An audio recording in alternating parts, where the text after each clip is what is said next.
ধন সম্পদ নয়, মানুষের জীবনে সবচেয়ে প্রয়োজনীয় জিনিস হলো মানসিক শান্তি।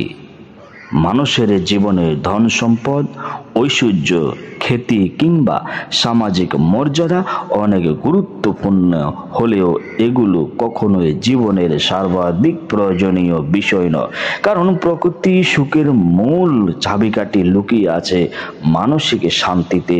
একজন ধনী মানুষ অটল সম্পত্তির মালিক হতে পারে, বিলাসবহুল বাড়ি গাড়ি কিংবা আরাম আয়েশের সবকিছু তার হাতে থাকতে পারে, কিন্তু যদি তার মনের ভিতরে অশান্তি থাকে, যদি সে সারাক্ষণ দুশ্চিন্তা, ভয় বা অস্থিরতায় ভোগে, তাহলে সেই সম্পদ কোনো অর্থ বহন করে না।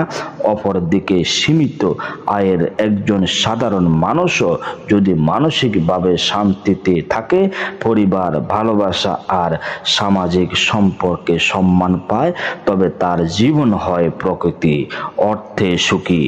মানসিক শান্তি মানুষকে স্বপ্ন রাখে, ইতিবাচক শক্তি যোগায় এবং কর্ম মনোযোগী হতে সাহায্য করে। শান্তি মনেই জন্ম নেয় ভালো চিন্তা, সঠিক সিদ্ধান্ত এবং জীবনের প্রতি ইতিবাচক দৃষ্টিভঙ্গি। আর অশান্তি মানেই জন্ম দেয় হিংসা, লোভ, ক্রোধ এবং বিভ্রান্তির মতো ধ্বংসাত্মক প্রবণতা। এই কারণে মানসিক শান্তি অর্জনের জন্য মানুষকে শুধু অর্থ উপার্জন নয়, বরং সদাচরণ, সততা, নৈতিকতা, ভালোবাসা ও সহমর্মিতার মতো মূল্যবোধকে জীবন ধারণ করতে হবে।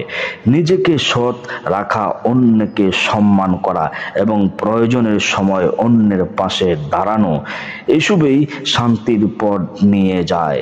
অতএব ধন সম্পদ ক্ষণস্থায়ী হলেও মানসিক শান্তি হলো জীবনের স্থায়ী আশ্রয়। প্রকৃতির সম্পদ মানে ব্যাংক ব্যালেন্স নয়, বরং মনের ভিতরে বিরাজ করে প্রশান্তি। তাই আমাদের সবার উচিত জীবনের আসল সম্পদ মানসিক শান্তিতে সবচেয়ে বড় অর্জন হিসেবে মূল্যায়ন করা।